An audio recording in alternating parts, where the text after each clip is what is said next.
বর্তমানে সংস্কার এবং নির্বাচনকে দৃশ্যত যেভাবে মুখোমুখি করে ফেলা হয়েছে, এটি নিঃসন্দেহে রাজনৈতিক উদ্দেশ্যমূলক।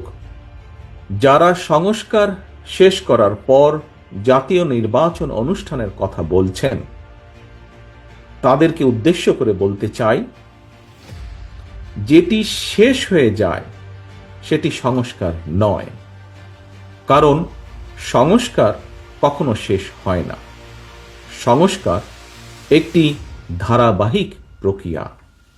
বাংলাদেশ জাতীয়তাবাদী দল বিএনপি মনে করে, গণতান্ত্রিক রাজনীতিতে কেতাবি কিংবা পুঁথিগত সংস্কারের চেয়ে বেশি গুরুত্বপূর্ণ হচ্ছে গণতান্ত্রিক রাজনৈতিক অধিকার এবং আচরণের ব্যবহারিক প্রয়োগ।